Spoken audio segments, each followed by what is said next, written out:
Yemo Obaapa Kosu Agwaboaje ewo forgotten country so otenema Professor Kwamla Abochi na enwumere no channel so say Leicester Company Limited enekuta yemu a yede ensempa no etroa wo mo afiefiem munwumam ene baabi bia wa utie hot bite no num mpa emu kase yebo ewi a yede ne brodo ncho no atoa wo so na efiri Sompa 106.5 FM enkran no market ya pakro na bi ewo Sompa 93.1 Asante Mantem headquarters ene Kumase na ayiko fo nso afa ewo 100.9 Asante Mamu ho sabre kro na unyaduru mankesim ne na afa Kingdom 106.1 FM wono nso afa wo fa we no Bron champion redu akwatachiman Sompa 106.1 FM wono munso ejina mu se Ghana franca no 90.7 ya wonkransa ena 98.9 Sompa wo sunwanea wono ma wodoma nyina e fafiri Sompa wodoma ye 101.3 101.1 takwa Sompa ena 103.3 takwa de Sompa no anwumre se ye wona ase bia ye mfama Leicester Company Limited a wo mo na ye ya toothpaste and toothbrush and the edi twi enum ne yesen ama yetimi abensem no edi ama wo na enam se time da so nti medimafo herbal center Dr. Time da so ekutem ena yede brewo ma remfi se time da so nyina no time ne ye TIME time herbal mixture ene ne capsules ene fe time HH herbal mixture ene ne capsules so eka ho na momansa na for God isie no ma remfi se obetie efri radio ahodo so ene ade a Electroland Ghana wo mo na metimi akamfo wo mo ede amawo eye decoder no a wo mo ene wo ne papa TV no air condition fridge electronics ne de wo mo ne ton ye Ghana hanso wato wo ho apete ewo baabia Kumase Kase Junction ho afi enkran ha de adenta barrier dan soma runabout industrial area ene Mecom Plus edin hwe animu ehonso won se kan wonom sunyane wo ho wo mankasi mo Cape Coast takra de tamale ene mmea hodo na mmom wo mo watachima nyina no mo hwehwe ewo backside nchen ho 0245 949495 ene nwumre yesen mpoano de anwema na abusua yete na amamre na nso na eda so ejina mu de ne yire firi ne kuro nyine men no wonua ya wota yira ewo adwabo ase enne ena yeye wo mampon ayie edema ya dehye nwotwe a enam helicopter crash so na ejasan to mu a adehye nyina ti nananum wonse do fira no pam ena ya bomwa free eye na se wo Black Star Square dikosi se ye kwa musie ho ewo chiado na wo mo ewie ye wufusum nyina bompa ye ta akire enkomo ahodo pi na akoso aman mpanimfo efire chirichiri na benche ebaabi wote se oponchecheku ne abena badu ade pa kofi abake na wono mo wo ho na anwumre abake wo manim ha se tie bia ahyase ne mfimfini eni na wieye eno ena ye frɛ ne se before during and after ni nyina ye bɛkɔ na wabɔ ye ho amane se de ho nsɛm ɛkɔyeye afa wo mu wieye no ɛkyerɛ mpoporowa eno nso ye bɛsan so akɔfa na abusua ye kana saa no na ye koso a akyerɛ wo se enepa ena yaboa no a ye de brewa no achi no nsia na ye biem ne kesepa enso e de atoa wo so enti koso a mo wafidie na Sompa 106.5 FM enkran na de ewo edesommo no edoso esene pi ma refi se ene na mampene John Dramani Mahama adehye a wo mo firim titru ene srafo a na wono mo wo mu no wo mo dibre wo sanso tumu na edin ben kura na wo de ama wo mo na na onyankopon ma Kristo edin abon din nyina so na mampene din ben na wo de ma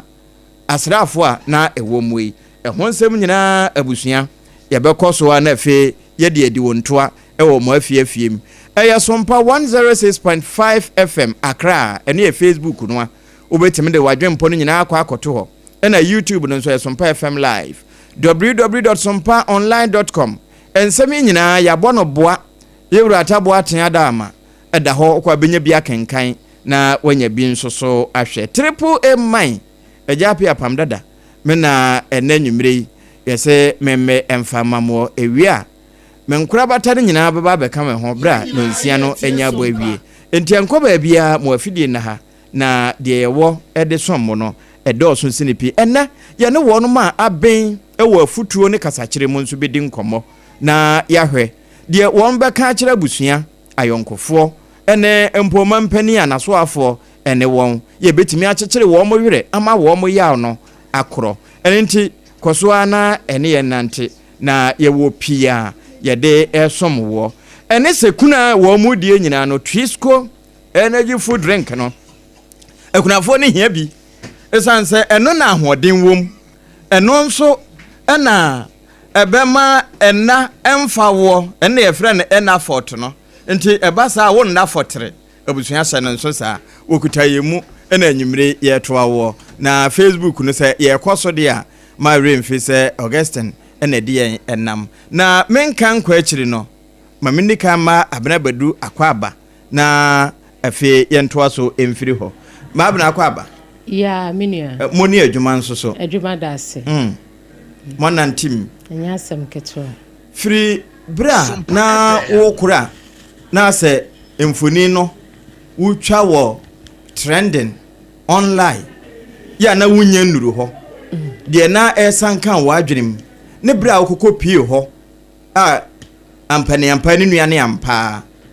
se ne si ye wo efirifie ko ansa na ground so ho no yedi nkomo minua menase na yenchi asompa etiefo nyina enanwumre sede ye wadi kan ede atudwa dada no eyare hosam ena no kwade twemu ene na wotwe brichie ya eja ebo wo men ya yempanimfo makomako nwotwe wo mo nice kwan so a na wo mokopa dwumadie ho ntoma ekwan a yebefa so ni ye foma gudi a ye tunu kwan bone so no ye betumi etu asienti wo no to din se said a Potokasemu Responsible Cooperative Mining Skills and Development Program na kaja one mokopa huntuma ewa santemantemu adanse obuase na de akoba ye no fofia ntwata no adwade abam empanimfo nwotwe ya na wo mudi Z9 helicopter military for helicopter yi ekwa one mokodu eye adanse obuase potem one mokwaye ni mu ba bi eja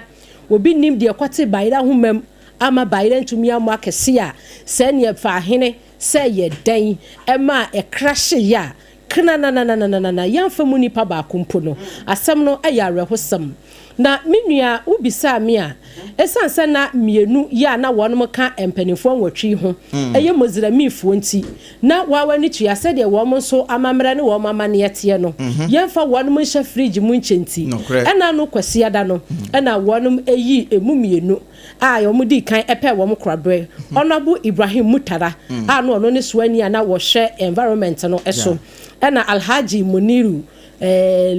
Limuna wono so ni suani a no ye acting deputy national security coordinator wono kra ne de man ya areho ne say ya appointed no say di bire no na watwemienu pepepe ena sa crashi esi ya aye areho semi enti wo mienu de ye pe wono kra ne first assignment ya wokwe na utietie mu ampanifo akura se wo mpa kwantu a ya fura rupre wono de opede nam asase so enso no sede Nyankopon enhyehyeye mu tie no obi entimi enti Nyankopon ase enti no emu ensia a wono eka ye no Dr. Edward Kofi Omaneboama defense minister wono ena ne din edikan Owura Samuel Aboagye wono nso 2024 no yo enti yanko Facebook or Sompa 106.5 FM emu na ewo ho no de chadeda so no bia de yehu se no ye asrafo na ewo mu no na ne edikan wo afa ho ne etoso no de etoso miensa na ansa na de chadeda so no ye hwan de edikan omo hye from empanimfo neighbor enti de edikan na eye Dr. Omane Kofi Buama wono ne dikan no ansana vice chairman no wono so atoso mienu eye Dr. Sapon wono so atoso ansana parliamentary candidate for Obuasi East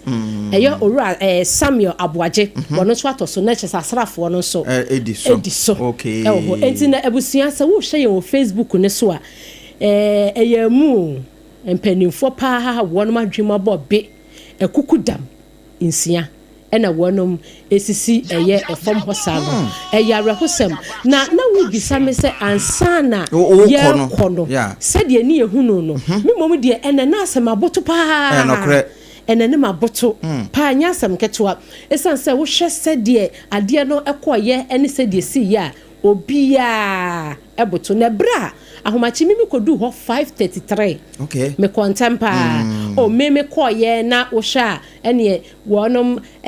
settle ne na o ma settle bibia kama okay ana bibia eda kwan mu na ahomachi be 4 according to Air Force fo bi amedika na omudi nkomo back door no wo be 4 na Air Force fo no asrafo a fa wiem no okay wo mo kontem esansa wo mo say yo mo die mu a nti wo mo de wo mo so wo mo contempa entine na bambo ne de from ahomachi ne ba ne nyina na ye very tight na nya asem ketwa eno se enran so empanifo na wonum eda dwumadie ya no no wo mo bedikan ene yen kasai ekire yen bia ya wo ba ahankoho ahanyina ha do's and don'ts yes mo cheche ye enti wa wura mu a na wa hu ba bia wo se wo ye den wo enti no wo mo so ebo wo mo ho modene pa wo manyi asrafo no afei Ghana Police Service wo so ye wo ma ayi wo ma famudie nadmo adwumako so wo so eye wo ma famudie na menua ene no wa ebra ansa na wonum de emunsia nyina eba no broni beka so mba yifiri hesim sawunim hesa no de funuka ane obi be se funu da se ambulance ne fire afo no ane na hes ne fa funu nko a enti no wo mo ade ba ye na wo hwe sede atmosphere no esesa ye unsa meme ko ntem nti me kwande na emu ye din na emu so ye hwehwe na ebre so ya wonom estati se wo mo de hes ne ba na wo hwa asojafo yi ebi mo moto yi di anim na wo mo sa win yi ewo so no na otimu say yes enipa wo baby ko menua nipa wo baby ko nipa wo baby ko na ebra se Augustine benya baby a na yeyi wo mo free hes nim na we mu ye Air Force of wo mo so mu edi wo mo nan call 1 2 3 edi ko mfinfini ho no na wo hwe pa na ye gina ho e na atwagu Facebook ne so no na mekanim tirim say etitirifuo yi wo mo nim de echen me wo mo bobra kwa ni echen me wo mo awie ye ni wo mo awie ye eni enti no eno no na ekasa bebre kire yen ni asese ye wo nkwa okay aye kohia ho na ekasa bebre kire yen na empanimfo ehya ase no na wono de mache ye wo mo nan so de na ekope obi beka se ko bracket omudi kosisi ho na empanimfo nkakra hya ase se wono mo badwumadi na se no wo mo ehya ase se omo ka wo mo ho nsem eno de oman ni nim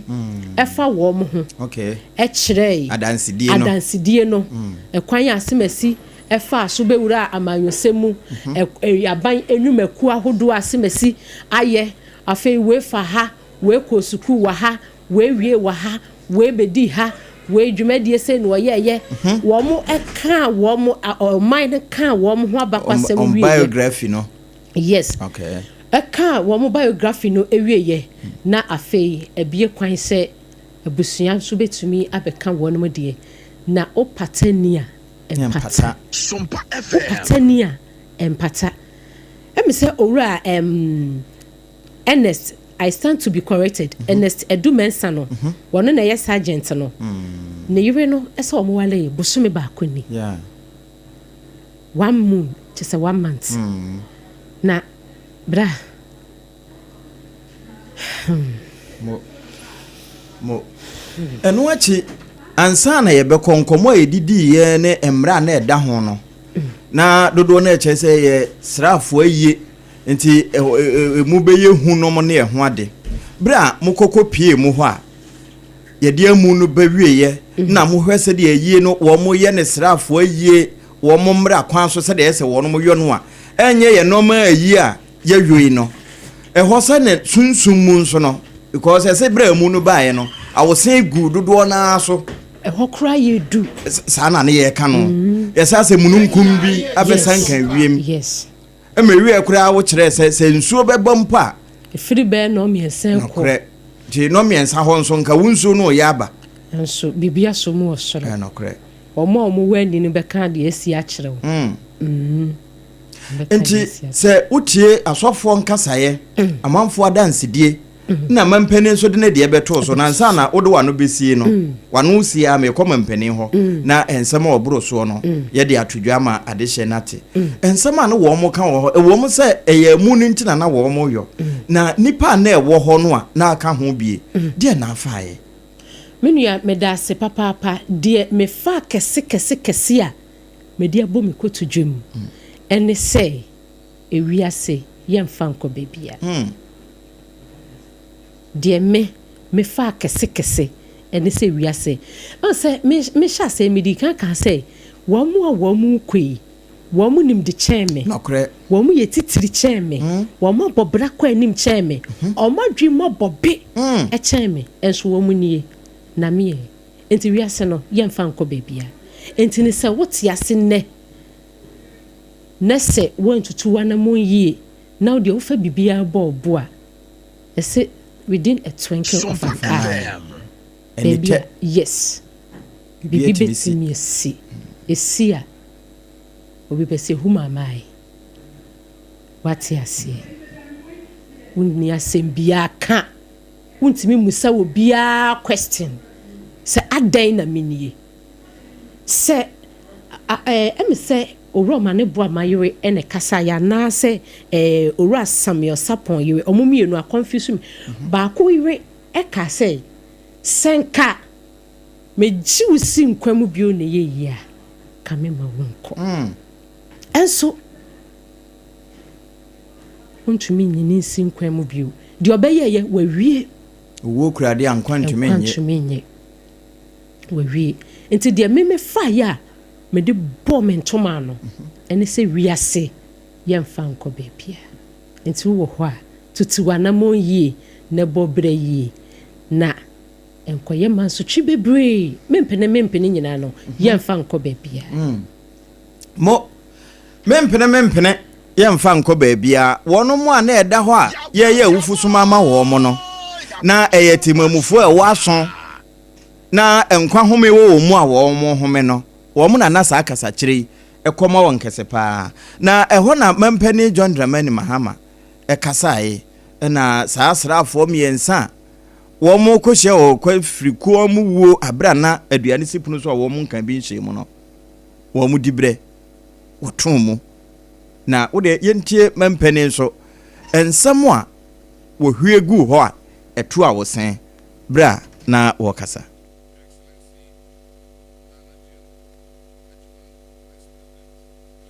Republic of Ghana, Your Excellency Lordina Dramani Mahama, Your Excellency Jeremiah Bankung, Vice President of the Republic of Liberia, Your Excellencies former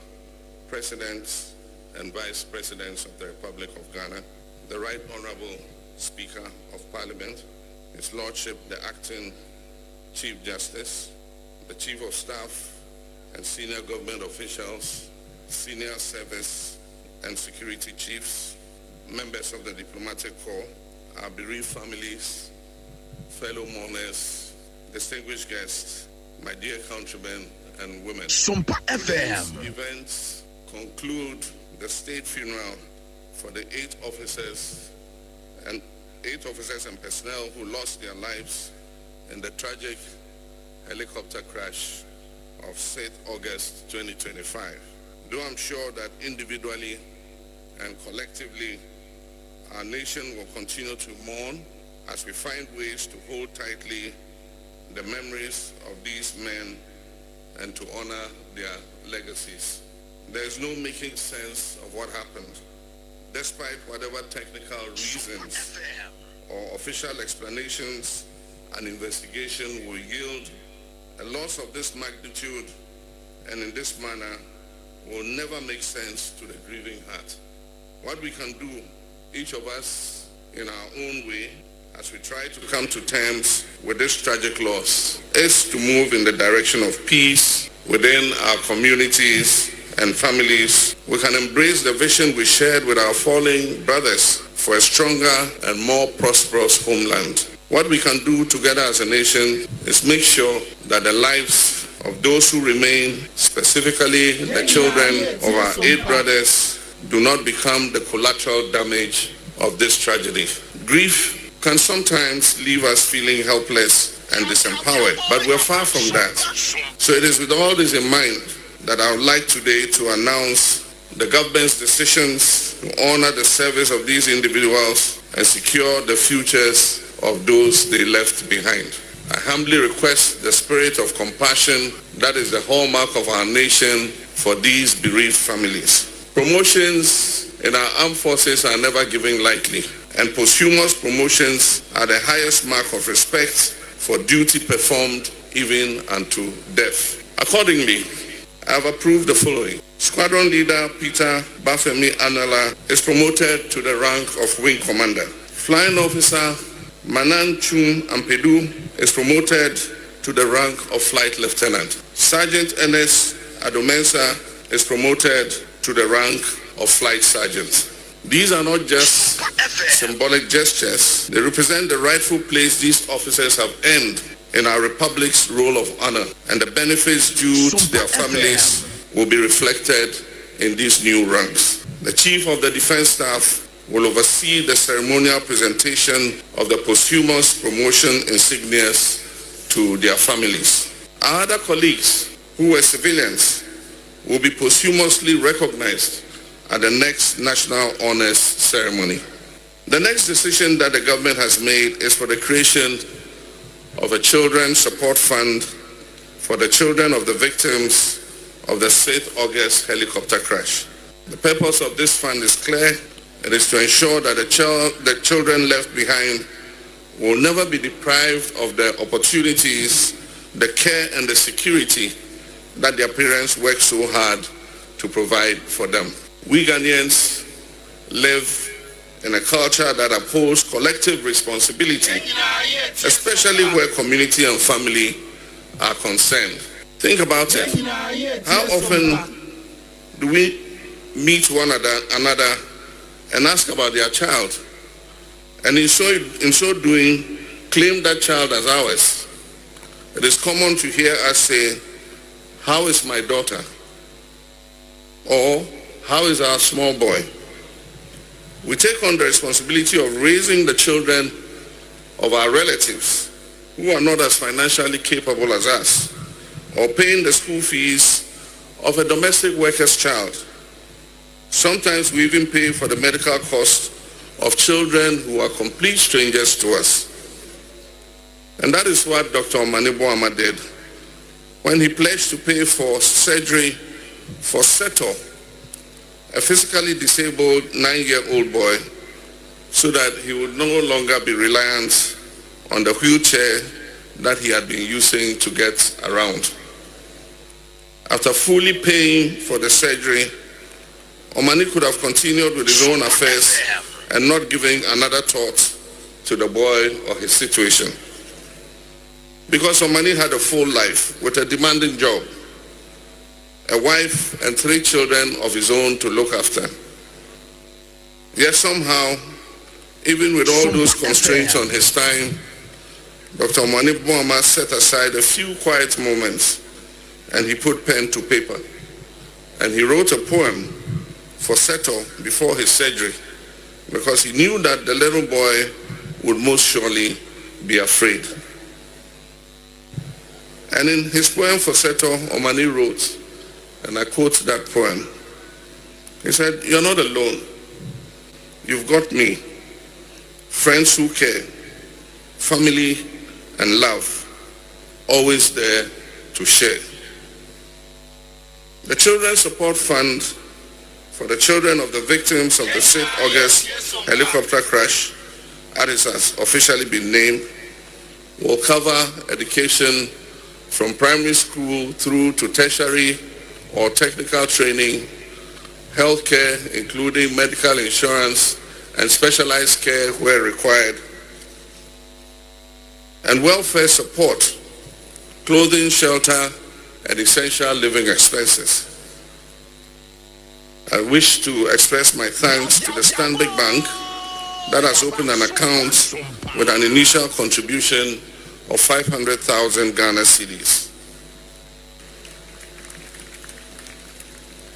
Government will make an immediate seed contribution to this fund and will operationalize and publish a detailed framework of the Children's Support Fund within the next 30 days. My office will ensure that the Children's Support Fund is sustained for the long term with annual public reporting on how it has been used. Furthermore, we'll create channels for contributions from our citizens, from corporate organizations, professional associations, and our international partners. Imagine the impact it will have on each of these children who have been left behind by the death of their parent, to be told by each of the adult citizens of this nation through our contributions,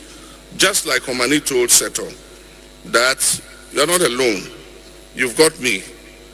always there to share. Let us also leave our 8 comrades today with a promise that their children will not be alone and that they've got us and will always be there to share.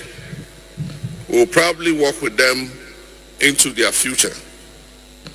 Before I conclude, on behalf of the government and people of Ghana,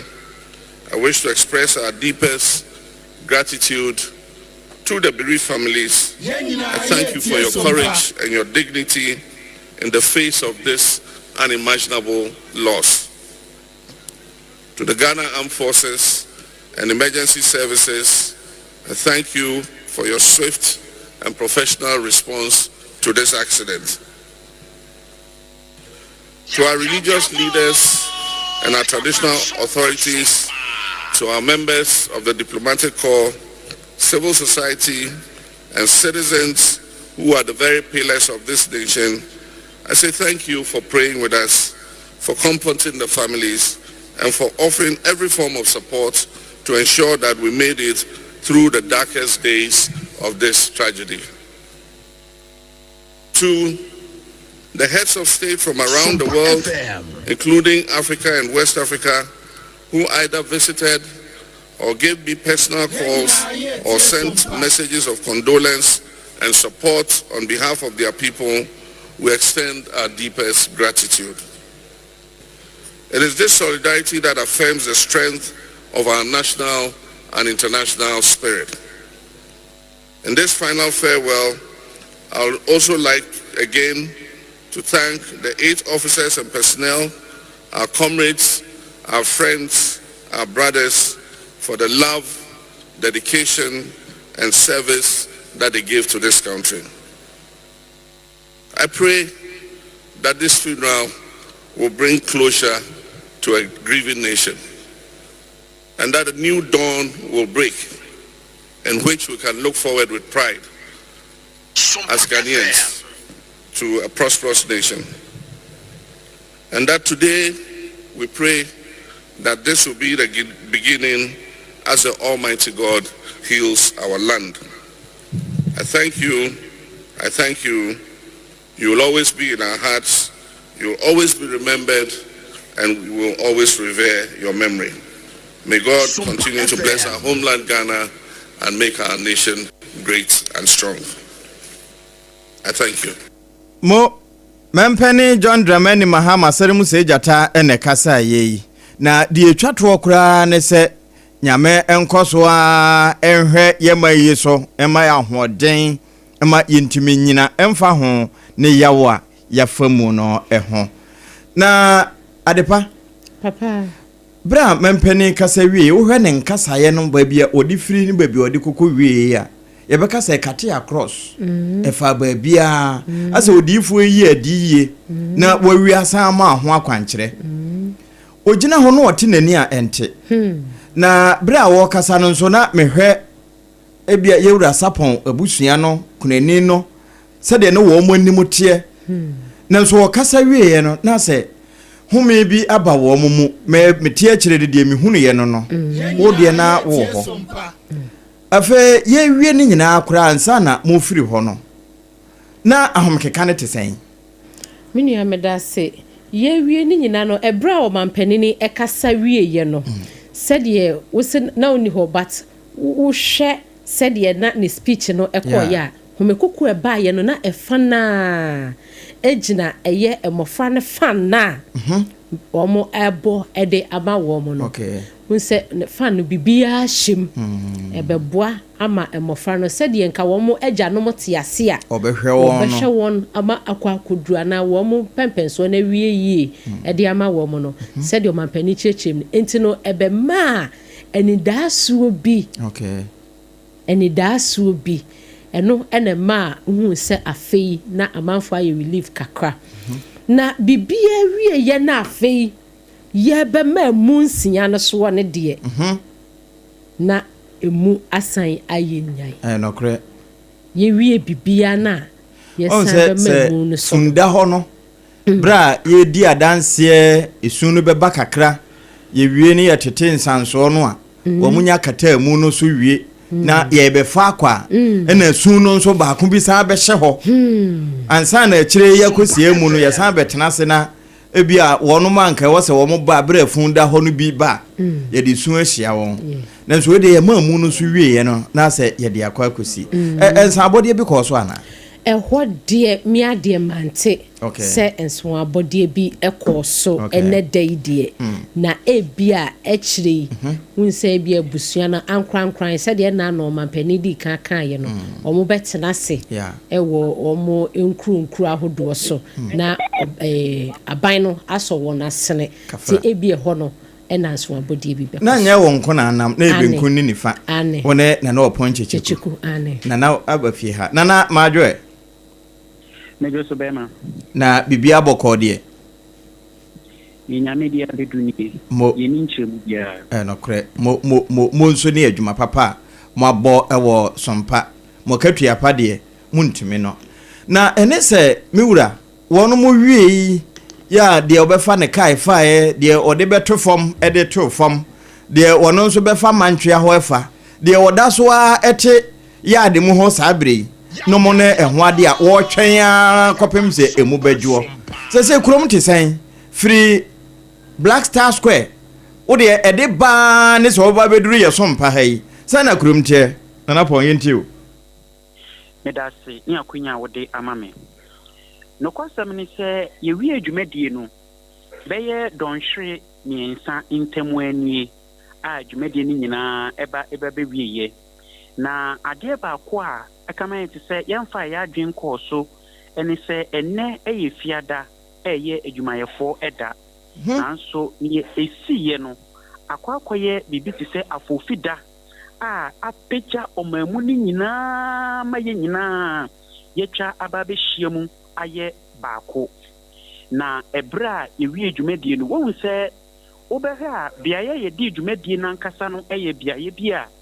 eben eye epono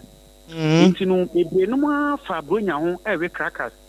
echese womokura no so bi ombefi koforidia ton abankan na omo aba be hwe epode a eni adenti na omo aba yi omo mfa so emomu ani akonma ena dwumadi ni so aba be si efiada intama nipa bebre na ewukrum a chese bebre na mpo enyoma adwen so ombeko fie ebinum so de tuja chemu se Sompa FM awo aba ni die na omo nyina befa so na eja omo agi omani kakre sanse ebibremu aye okasa bia ye tai kan se thank God is Friday nti eno so aba be ya die bia anam so amanipa ewo kromu pa na ofiti bia ye di dwumadie no eye Black Star Square ena mu a ekọ kofa eye Jubilee yakofa eye NLE omatena kese ho na onamu a kofa eye judicial court one man say judiciary one high court kofa Bank of Ghana one ebuke se wani ekire baby ti se circular traffic ewum ena mekan ye no nipa mpempem efie chichi ni bencheye ena omo ba be pie mu ewo dwumadi na se ebinum nso kra no se bi ofikumase a eni obankan enya ade obesan so akọ na chi bio nti ene sa ne tie dia ono so ato ne ho agum na enam so ama edwadie eya ade a epem kosoro pa isanse wo mo ana mo tonton dokon anopa no mehu se o masen akọ no abiem asan so de aba omo mo tonto awache eni enuane afoforo na eka ho no ma wusom so omo akwakofa afoforo e de aba beka ho inje kama te say independence square na say black star square ha no say no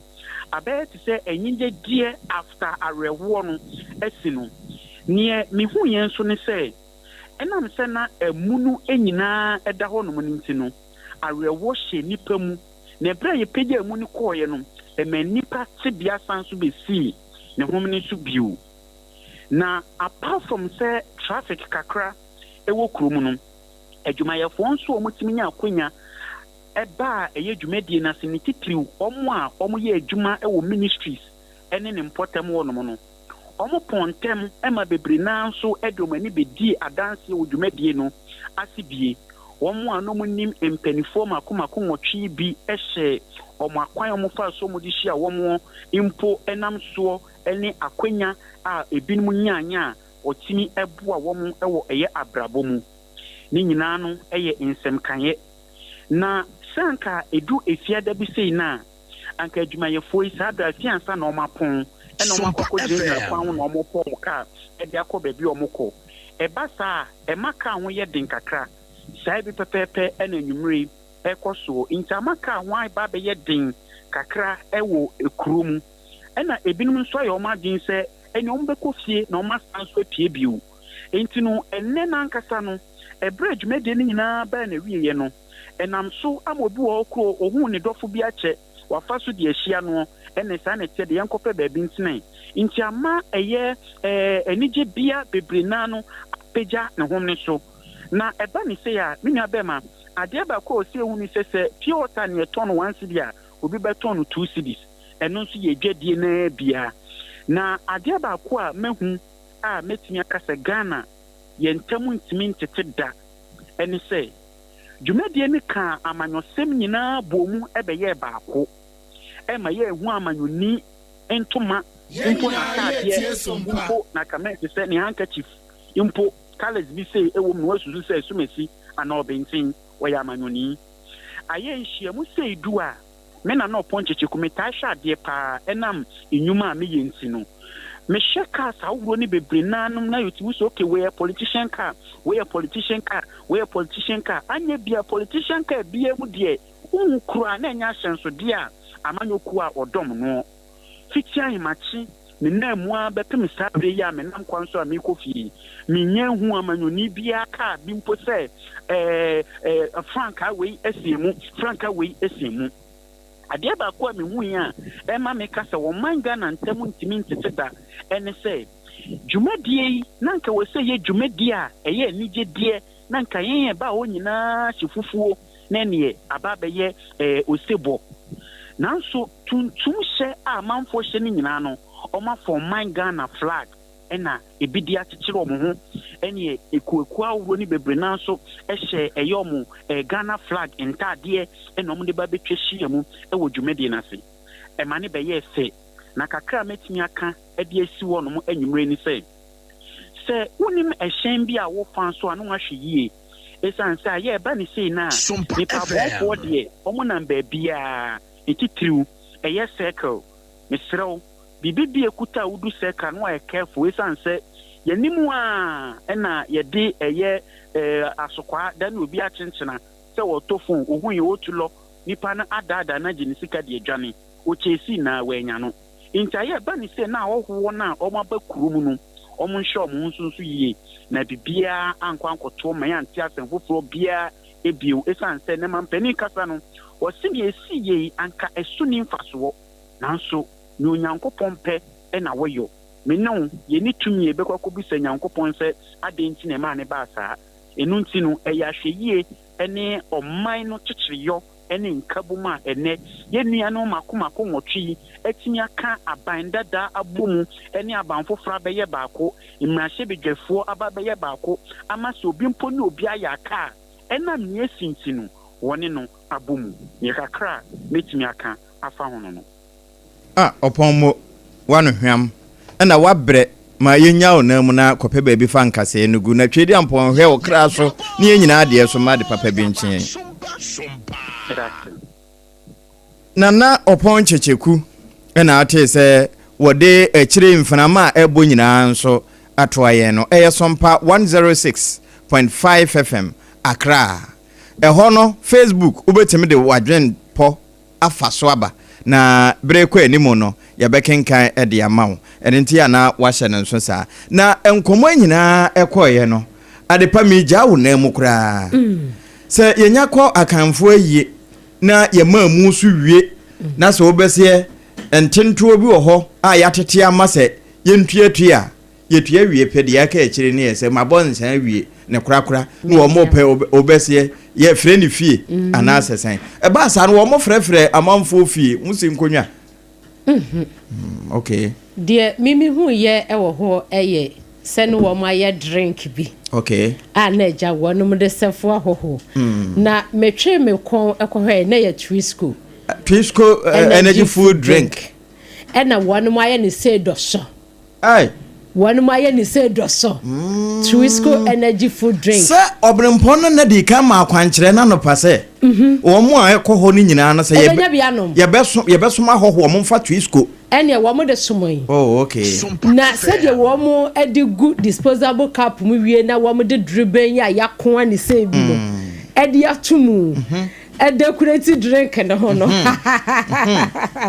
decorative drink no hono apam na afei obi obekwa akwaji bia esre omudi amuni kowie ya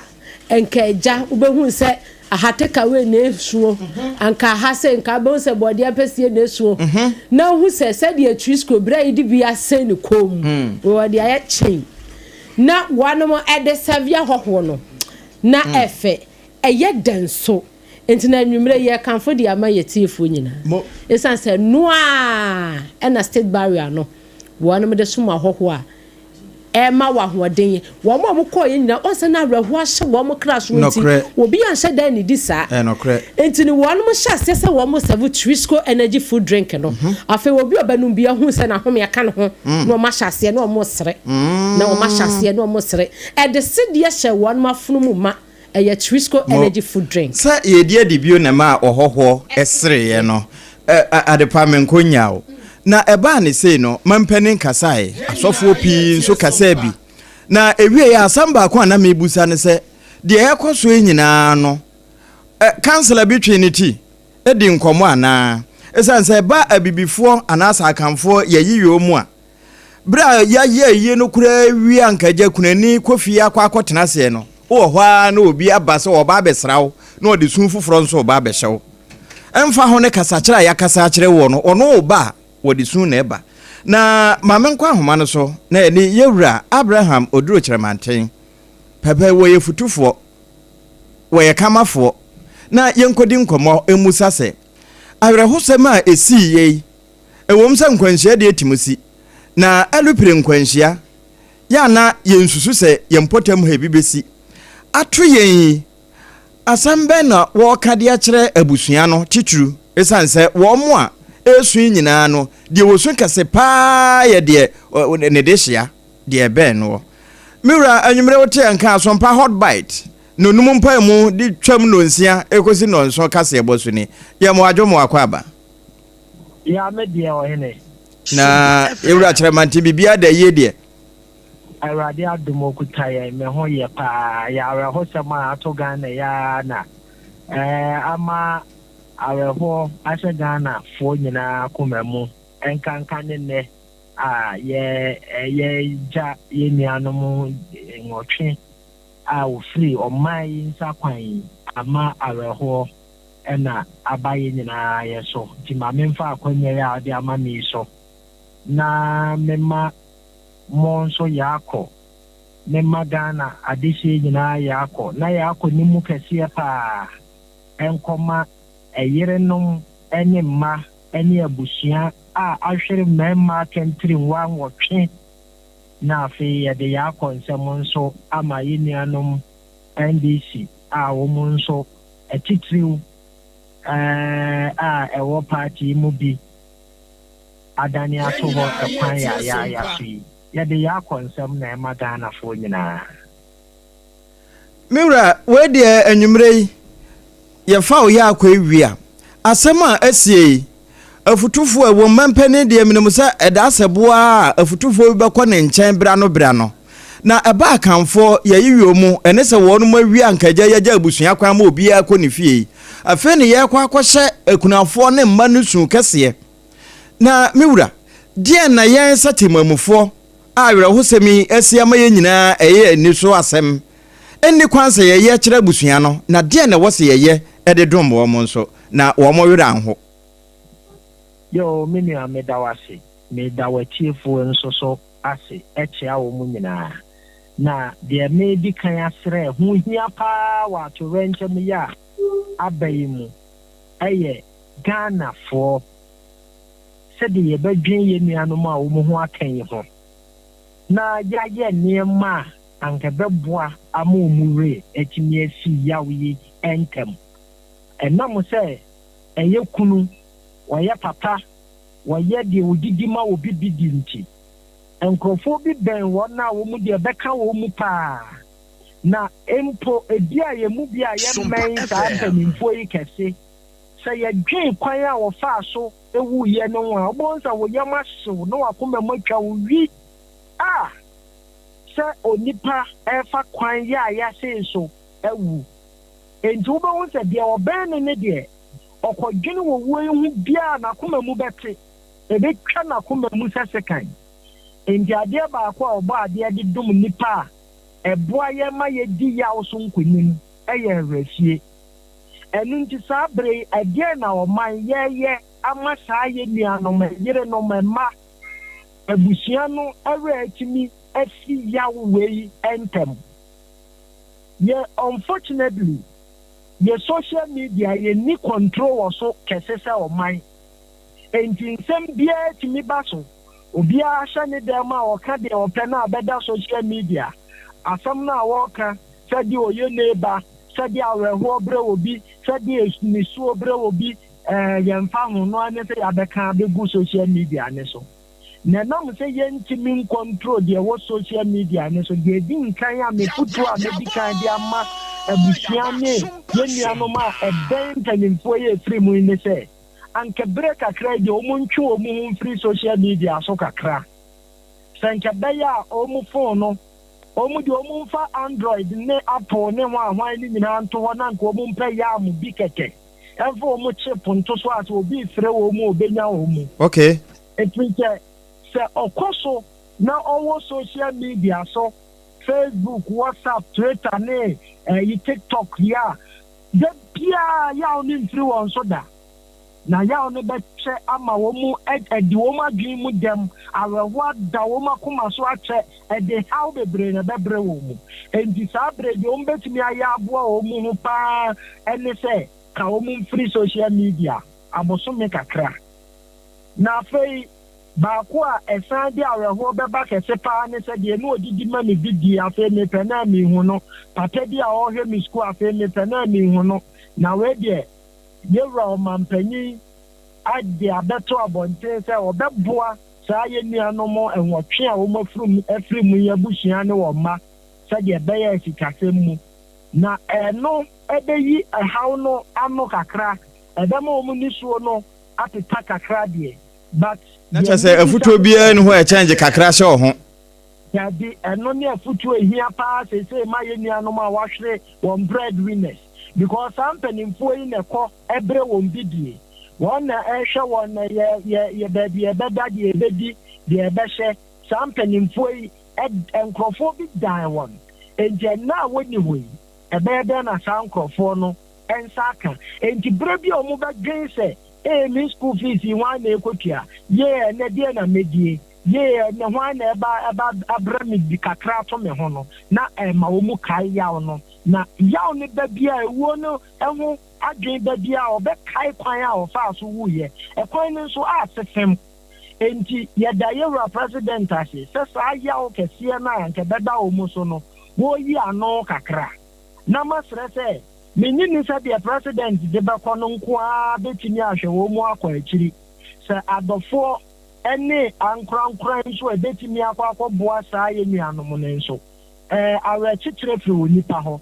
the moment a obi ba hwere ne de hia oboa no na obenya na musini ama obi akase de no ye ne meya ama no eboa no ma ne wure free eboa no ma de ni free ni tirimu kakra endi sa bra busia ye chasa ye nuanum ye hia eniama ye betimi aye nyina ye ama omu ewe fi ya omu famu sa refia ni timi bantam a ene wo ho beto wontam enti eniama mabubo so kakra yi eye eniama ebeboa o counselor ebeko enu makwa akokasa psychologically o percent o yi na adwen free so ba no na makase ebere bia yenhwe ba bia yeduru ese wiase ewiase na yeduru sese no enyamre so ma obi wi fi ne how because of social media enti say ye no mu kokasa pa so omu ntwe omu hu free bi sa counselor bi tie me sofu bi tie me abusuani bi tie me a onka nche ye nuanom no say ebrei de nko omunyi omu hu free social media ehu kakra se de beya eni ehu enye kan aso anti a emfa ya o mesha akomam na nkasa ne ma no enko kakra na afede mede eka ho ne se baabi a omu kunu no mote asem we fi enka aban ni betimi aboa wo mu nso anka omu mfiri ho kakra eno beboa ma refie process no akoso ntem da ha edan mu na me ni mikunote aha ya na ye sorry aye da aha ne yedi nkomo aya ye sei eno nso be ma wakakai da bia o kai ni nyina no o kai kwan a ofa so wuye na se kwan a ofa so wuye no etwa akomam etwa nsunumu endi sa ya moa won amu omu rantintam a ebegire gina won ani so saa edi won adwen mu dem enti se aban ni betimi aboa na enkanka ne eyire nom ne ma na omu ne papa we no motre no ti ebetimi a chei a relocate omu kakra akotena baabi a enyema fa omu kunum ne mu omu papa hu ensi omu ani so da bia eno so beboa ye nuanom ne ta enti ebrenti kakra mekanie ese se ye we Sompa ya boa mo omu refri si etimi yesa anyema we ya ne gidi se ewuo de enya ba akofo ne bi ato no ebi ato amansan ebi ato dom enti obi ya wa ofema eno a wotime recover ye no odi bi betutu ye nuanum yifo ama omu atimi a recover ententem na mom de mesre ne se anka yenya saa ne me ya mabubo so yi enfa mo aye nuanom na omu ntimi arefie no entimi nkosoro ntentem na omu enje omu ho entri saa ya oyo Aja Abraham dodo aja anwumre ye bede wase papa ne bra wonya dia me ne won kire foforo bi ebe foforo ye nso no ye bebo opunu ne ni nse ebom nso a obeje ye nso lenso medam asibebre Sompa 106.5 FM Accra ana utie a hot bite no numpa mu kotwamu ewo no nsia kase ebo ya Leicester Company Limited asoye mu no eno na yede etwa we na awie me ka kire o se ye ko ho no na esewani ense wo ka kire se de abaka kire wo no Trisco energy drink no eno na wo mo sefo no wase ntia ewie ye ema yaw no etime ko ye no enti me kanfo e de ama won so na mom time de kase ebo iso midimafo Herbal Center Dr. Time da so de time ato ye nso yare bi etete wo so no na wa hwe no opoku asema yira yade ne be yira ama ho ato na wakoho na yade ne kɔ no se malaria nko ade a waduro ne time Herbal mixture ene ne HH Herbal mixture ne capsules no anwumre wɔka yɛn ho na yɛtoa wo yɛda yɛn ho tiawa na fe de esane nsanso no yɛde atoa wo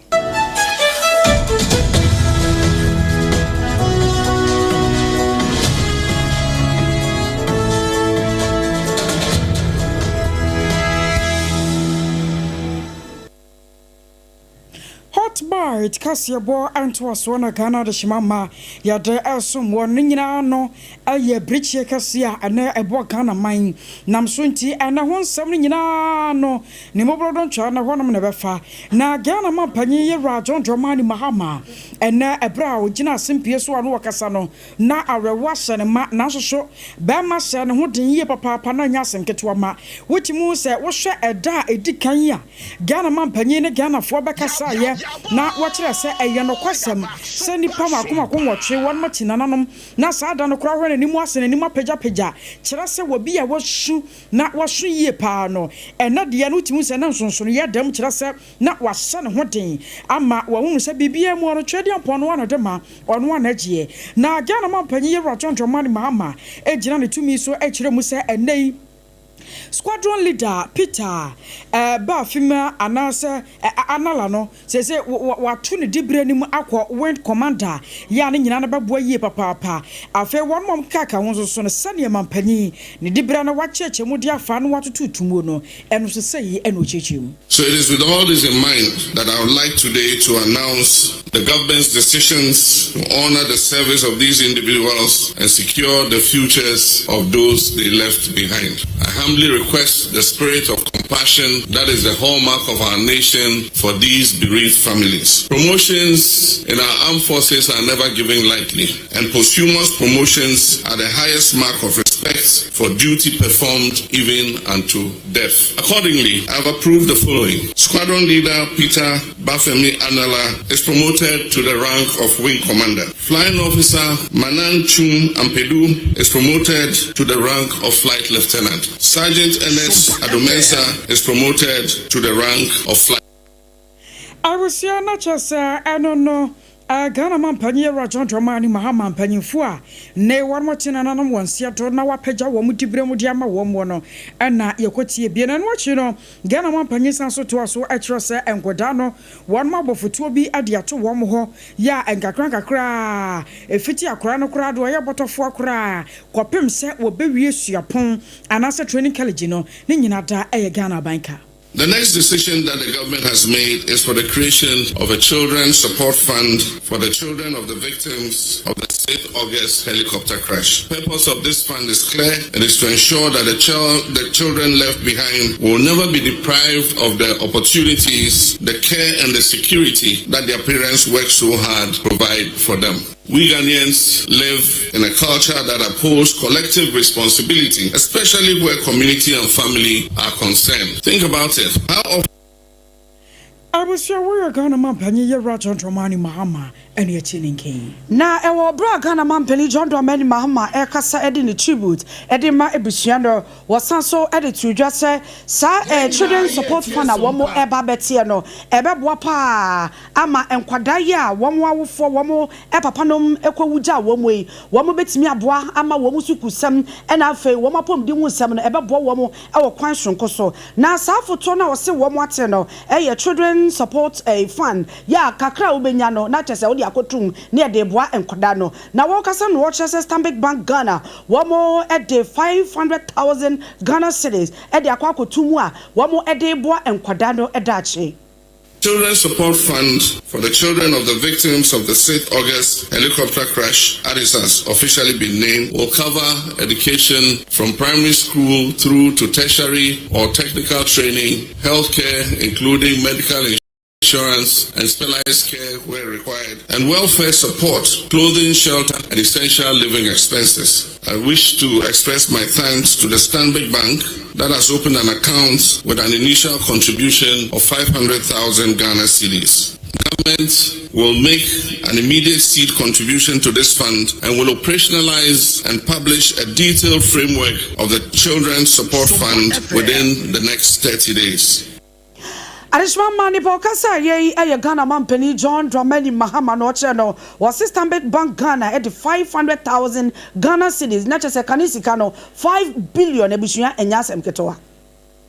Ene ehwane eda so gina na mampani kasa wie no na bedi akire Professor Jenana Opoku Agyemang batampanso kasai ene wo chese wonu mu ati nananom wonse dui wontimi nka nya wo ma hofama wo mo nokredie womo perepere yo ene sade wosikun won ho eye adwumaden ede so mo man yi na bra wono nso di wo mo ho adanse no ye fa bie ntimra. I'm aware that what we should be doing is not listening to my tribute. We should all be at our usual activities, throwing up ideas, in the interest of contributing to the national agenda. To succeed was high. Your focus unwavering to take our assignment very, very seriously. We agreed, among other things, to avoid tall and cluttered agenda by clearing items expeditiously. You had a positive reaction to the prospect of working more closely with me. I was even more excited by the prospect of learning from you. Yes, this is one more time to remind ourselves that man proposes, God disposes. My colleagues, I wish all of you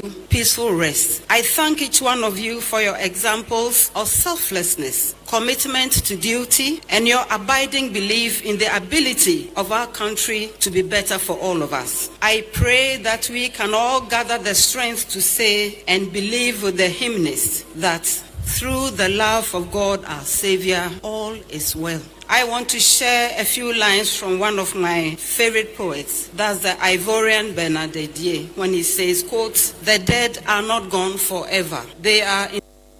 Eno ya mampani aba diachire he excellency Nana Opoku Agyemai. Ena wakasa ye enti nsusu ye pi na wo nipa kumam na nso awurade nyina tuo ene china.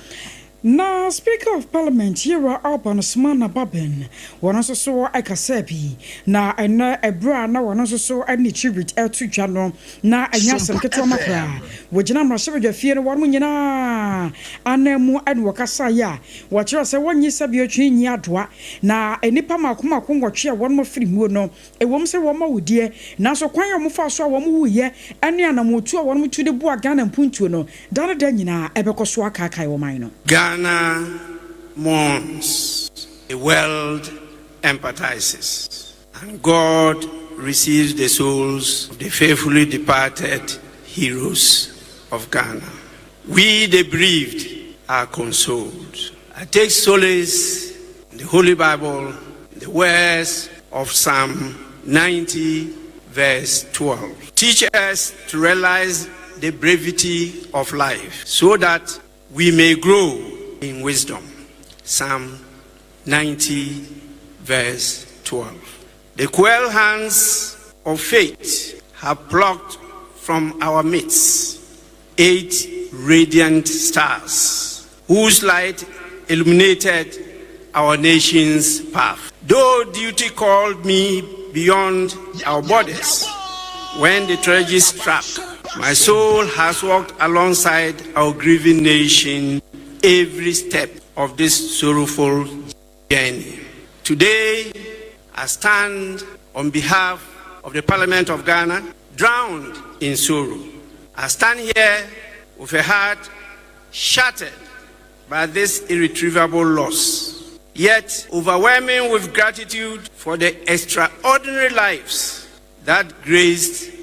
and patriots. Dr. Edward Kofi Manibuama, Honorable Alhaji Dr. Ibrahim Mutala Mohammed, Alhaji Muniru Mohammed Limun, Dr. Samuel Sapon, Mr. Samuel Abuaje, Squadron Leader Peter Bafemi Anala, Flying Officer Manim Chum Ampedu, and Sergeant N.S. Ado, children, that their end will follow hard on the heels of Adekoka and Sam Yale. This cruel twist of fate has left me heartbroken and heavy with sorrow. As I lay these fragrant blossoms of memorabilia on their graves to signify their impactful existence, let us take cognizance of the fact that they were once ministers, gallant soldiers, whose visionary policies sowed seeds of progress. That we once had technocrats whose expertise steered our nation's course. That, dear colleagues, parliamentarians once lived. I was your worry, Speaker of Parliament, Agyeiwaa Kodie Obaapa.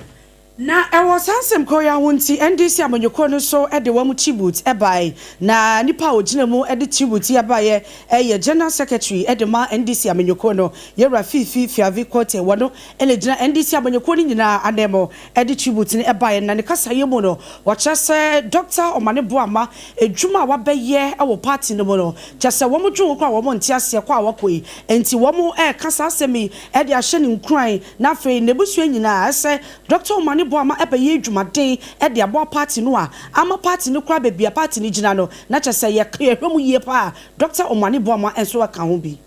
Humble beginnings to become a distinguished public servant, politician and community leader whose life was defined by selfless service, discipline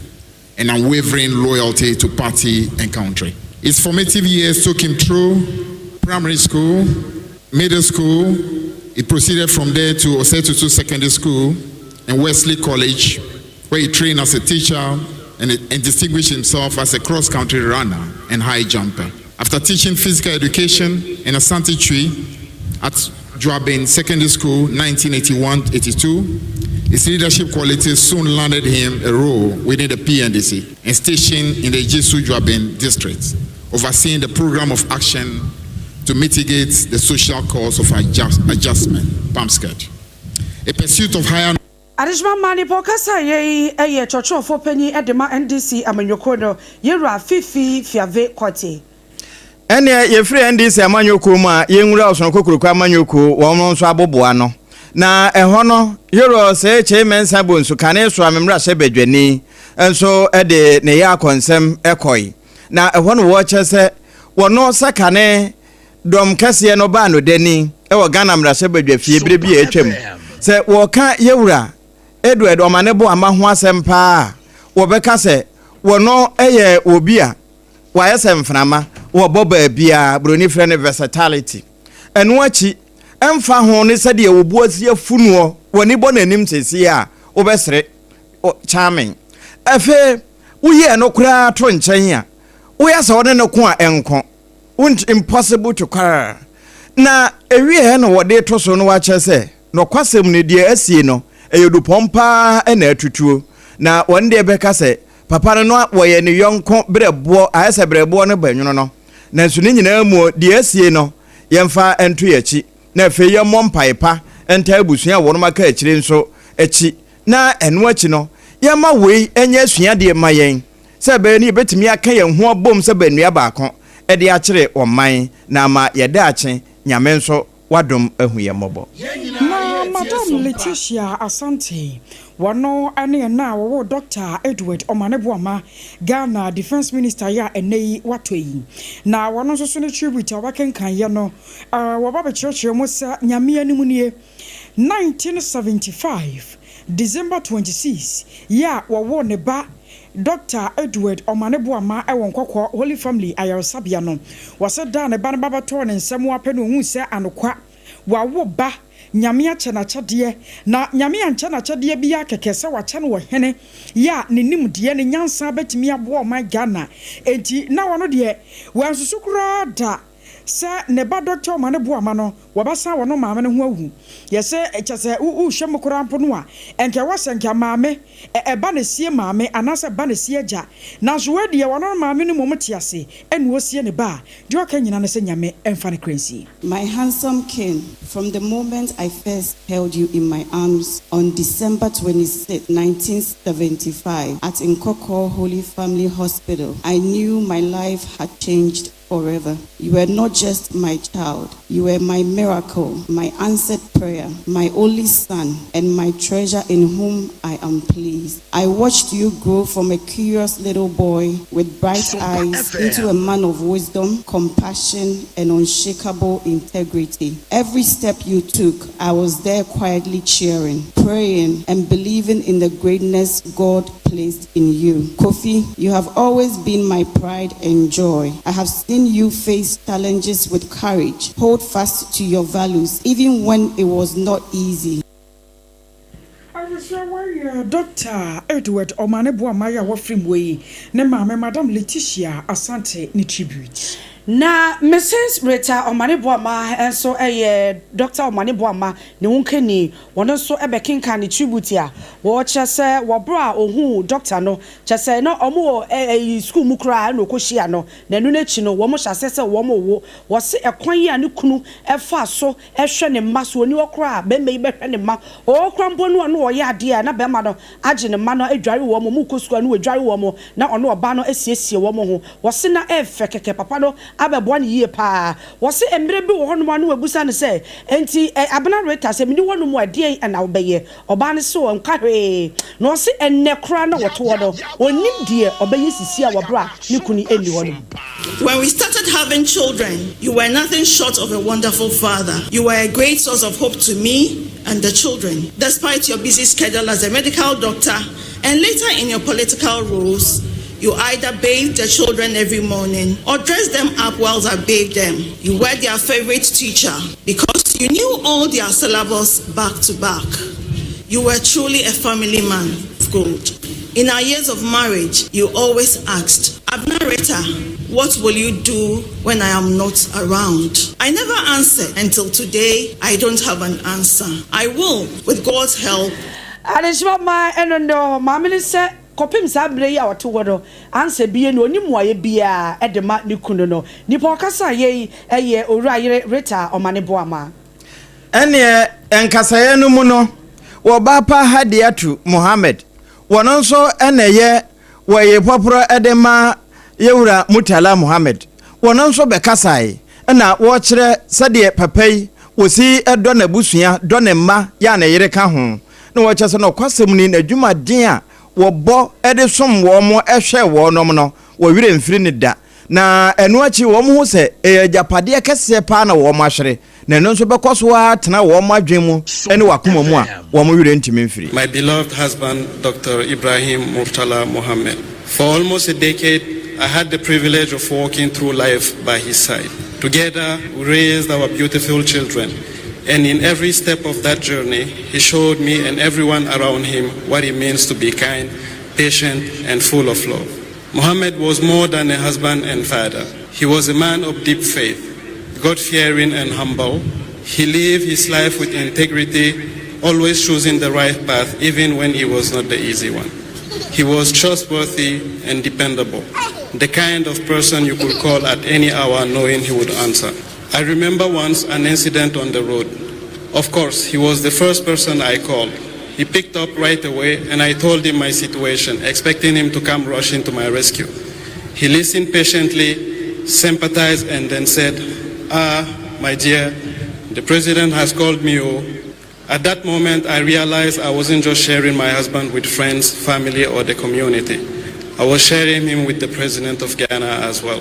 That was Mohammed. Always in demand, always important to someone, but still finding the time to care for his family. His daughters will comb his hair. No,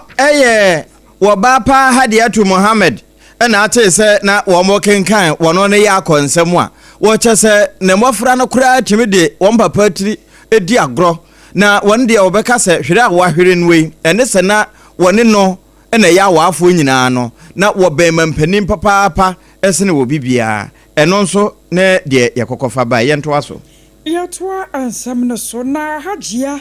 Zahara Ligbi wano ana aye Alhaji Mohammed Muniru ya wafrimu ne hokani wano so ababa kasai ema ochire mu se ne kuro dofo ya wano ya Alhaji Mohammed Muniru ya wafrimu nyame animni na wodone ye pa wona na tena finhia makomako aduonu nwotwe ejo mokura de o maka ho ntam se kire wowuo ana betete one monta wa na sa anokwa ba mo wu abafa ba akuri koyi na wose ebra na Alhaji Muniru na wote ase no ne sewe kura na kunwo wose sane papa re besi bia sere edumra bi na wora ho a ekwan abafa so obakekere wre na ho brase kasa bi wose eno no odididi mu a ye okonya aban adwuma de yeye etine wonka ho bi mu anyame animni wahwerade. Tribute by Agyeiwaa Kodie to the beloved husband Alhaji Sandape Muniru Lemuna. My beloved husband, for the 28 years we walked this journey together, you were my partner in life, my confidant, my counselor, and my trust friend. You were the person I could lean on in my weakest moments and the one I could laugh with in my happiest days. You gave me love that was constant and deep, and you made our home a place of warm love, mutual respect, and faith. I saw the man behind the public figure. I saw the discipline that guided your actions,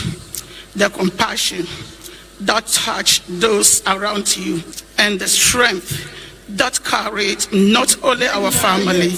but the responsibilities of the nation. You bore the demands of public service with patience, diligence, and dignity. Yet, you never allowed that overshadow the love and attention you gave to us as for home. Your gift was not only leadership, it was the ability to make family whatever you want. You went. It's every region, in every region of this country, your presence was felt. Abusia warrior Agyeiwaa Zahara, Lake Bini Children Kano Alhaji Muhammad Muniru mum ne hokani ena o ye kenkan tribute. Na yadaso agina Alhaji Muniru Limuna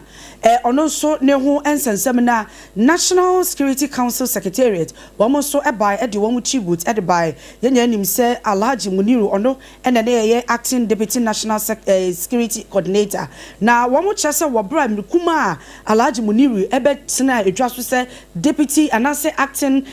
deputy national secretary no womo chese edwuma wo ye no na chese womo mu gidie se betimi aboa ama wo de eye edwumeko letimi akọ animo womo chese sene na Alhaji na kuma musiti ohuni pa obesre atre no onu obi a eye fine ewo ehono mo a wo mo so wo mahwe ade papa. Tribute by the Chief of the Defense Staff in honor of the late Defense Minister and the 3 gallant soldiers of the Ghana Armed Forces. The Ghana Armed Forces fraternity stands in solemn mourning of our beloved former Defense Minister, the late Dr. Edward Omanibuama, and our 3 gallant crew men. Squadron leader Peter Bafemi Anala, Flying Officer Manen Chum Ampedu, and Sergeant Ernest Adomensa, who tragically lost their lives in the unfortunate incident. Adishama nipo kasa ye National Security Council Secretariat womo emu baako na wote se womo di tribute e de braying. Enyumre yesu kura yebeja ahem. Bomoden se yade bi tete wo so abepa no aduro ntem na emu maduro no nso no Endpoint Homeopathic Clinic wo na ubetwi usia onua Leicester Company Limited ya wo mo ye Yas toothpaste ene ne brush wo mo na aso ye mu kesepa e wo dwumadie so a ye toa wo Medimafo Herbal Center ho na Dr. Time da so de time to yade so no poku ase mayira yade bi e hye ho okwa ebeyira na momokọ na ye malaria obo se Time Herbal Mixture eno na ebe kanfo e de amawo saa na ojonso na untime nyonso ye ana wo nkombo no wo fom a ne HH ba Mr. na capsules no eno ene bedi wakagina mu anwumre wo madamanti ye na ye homra ye ba ade aka akire ye de beto aso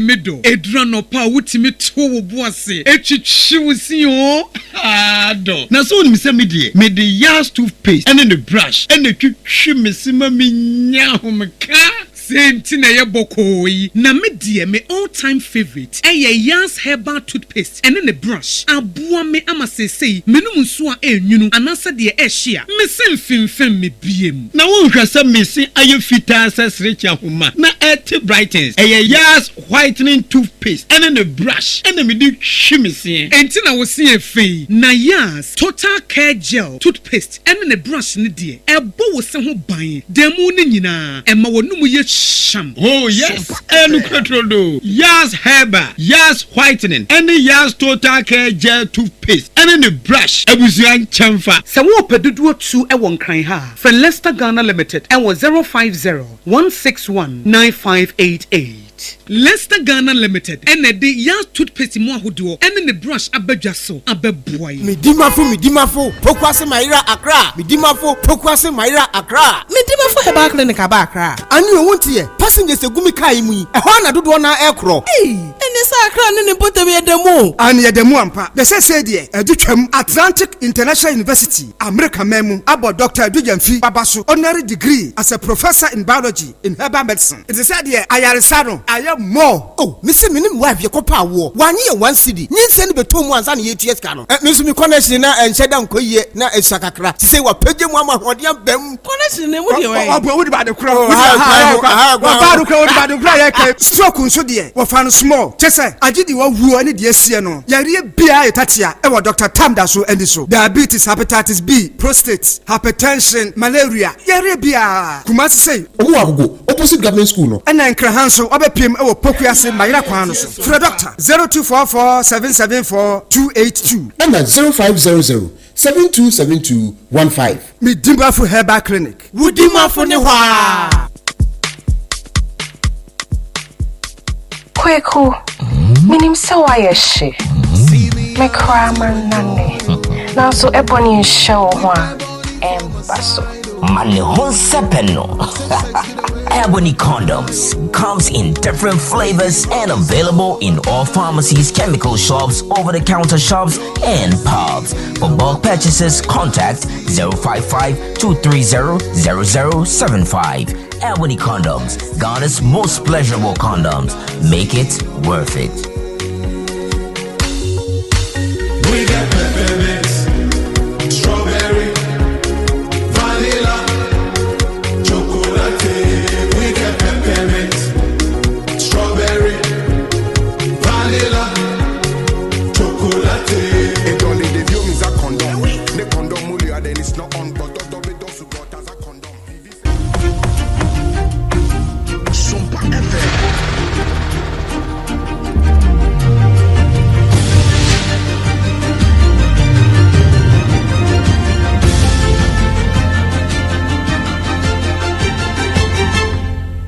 TV Emma Aketiapa. Nokre Emma Aketiapa pa ampa babia wo bia yesanso mo wakwa babiu na yedaso a ejina ya konsem a na abusua no ede ma bra na wono ma de hye ye boabo enho akwakope wo mo krabre na Obaapa hana sapon wono eneye yewura Samuel sapon ne do yire ne mpon wono nso ede ne ya konsem ben wo chese we de wodaso a ehwe animu se wo mani kuna kwaba ede efri baby a wokoye no se ewo se woba na wono ne de no wotu ni din se madam for papa na de yintimra. Still struggling to believe that you are truly gone. You were struggling to believe that you are truly gone. You were not just my husband, you were my partner in every sense of word. You stood by me in love and in faith and under every difficult circumstance. You challenged me to walk through the journey of life through the 37 years of marriage. You were a man of strength, wisdom and compassion for me and the family. I watched you admirate and give all your all to the family, your people and the country. You were more than a public servant. It was your love and your devotion at home that made me truly extraordinary. You made your home a place of peace, a candle of life, a home of happiness that breathed and reinforced the bond of your unity. You cared for us with such gracious love and led us with a determined heart. You prayed with us, dreamed with us, and stood by us no matter the cherish. Eno ya Obaapa hana sapon. Yewura Samuel sapon ne do yire eneno. Na ora Samuel Abuaje wono so ho kani anso akasai na ebra Obaapa begina simpie so anu wakasa no eno akire se ade ba ko a wode pene kuno sempa no wode do no yese abre bia wonfo do asem ankame no wose chichiru ne sene kuna tu kwan wo ba fra no aka chan se medo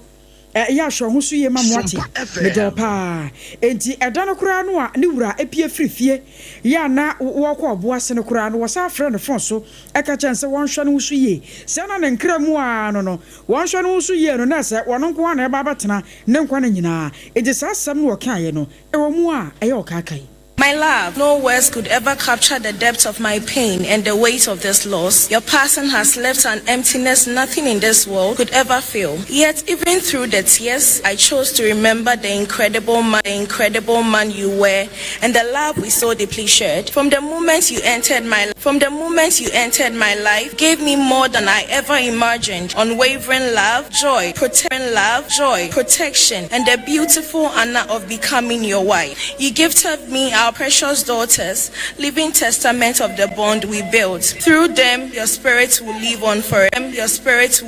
forever. I am endlessly proud of the man you became, a man of strength, purpose, and of a good heart. You excelled in your career with tireless commitment and touched everyone around you with your presence. I witnessed your growth, your presence, your wisdom, your expanding capacity to love. Your strength carried us through challenges that could have broken us, but we always found our way back because we chose each other over and over again. This year on my birthday, you wrote, happy birthday, my love. You are not only my wife, but also my... I was aware aye ora Samuel Abwaje ya wanyane bebe koyi ne ho kani. Na yada so gyina ya konsem eho da edo enam so ema esla wede matu asegedewe wado squadron leader Peter Bafemi Anala ne ho kani enodo wono so de arecheche ne ya konsem ekodema ne kuno wie no se be me ye ware ye nche yo be ye bosumi enie na wotwe ba ko pekra na me ne me ba no yetimi ene wo ebe chie mu enum a na wo ye se utu kwan aba ono me ya adwen se wo kɔ no ma mpene so se wo be kɔ na mom no edwuma ye sem nti no me ma wo kɔ eno se ne wo kɔ ya wansan so amba no. You had only just a week to spend with us. Before you left, we held you back for an extra week because she wasn't feeling well. Now I know why she was holding you back from returning to Ghana. But for your dedication to your work, you had to make the most difficult sacrifice to go and serve your country, leaving behind a sick new baby and a mother who was still healing. Peter, 2 weeks only. What 2 weeks those were? 2 weeks of endless kisses on baby Winless face. I have never seen a broader smile than the little time you spent with her. I did not want you to leave, but you promised me you would come rain or shine. You would return in October for Winless christening. God, what a... Nipa okasa ye esla wematu asegedewe wono ene ye squadron leader Peter Bafemi Anala ne ho kani.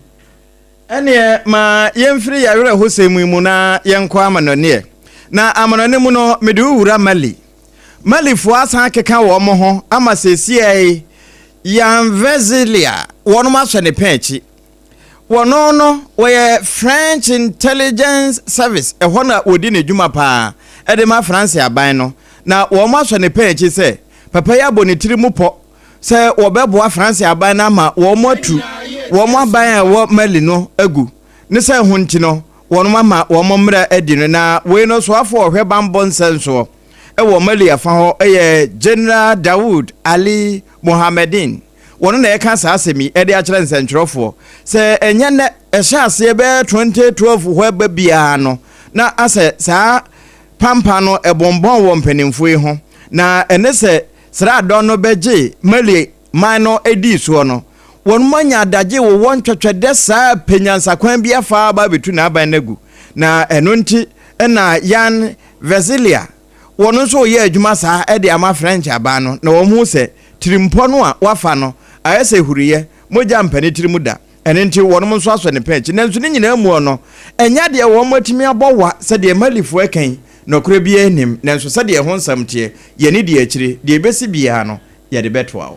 Abuso waso na nsam nyina ta ye de esi na nsam wa de ba ye no de makoti no bi yesa Ghana mampanyi ye rajon dromani mahama gina ne tumi so ama ye nuanom miensa ya wo mo ye asrafo a wo mo free mo no wa ma wo mo edibrand so na Children's Support Fund Ghana mampedi de atudwa say Stanbic Bank Ghana wo mo ed 500,000 Ghana cedis ed yakwako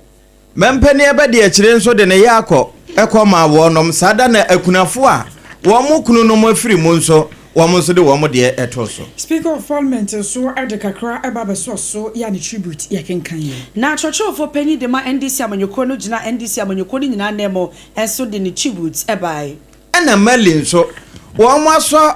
yan vezelia wo ma so ne pechi se wo yobi a wa hyede tetemali aban no na wa bo French aban na mane mu na ba betu no enti wo ma so no yenu no ma modem messages ba yo no yankinkan kakra bi emfa emamo we kwade yemu bodin ye na mo ase anti araba Pillar 2 and what need ye a free what the yakonsema ma busuano na na kwia mo aboten wono so waye ne saa ena fei Rahim ranking nie wasi ye wiase be kure nie ana Agyeiwaa Kodie AK wasi ne did the Reverend Agyeiwaa Kodie wo hwe free chichiman yedase Komensa Pillar 2 wasi ye yamaba omi a chance bi mu na de arawosem kure nie piaga yedase achembodi wo hwe free Accra ana fei won mom keka ho yeda mo nyina mo ase ye ne yabatona seken kan ye ayeme akoso ya Agyeiwaa Kodie boaten mene Obaapa nana ya keche na Triple M Ejapia Apam Dadaa.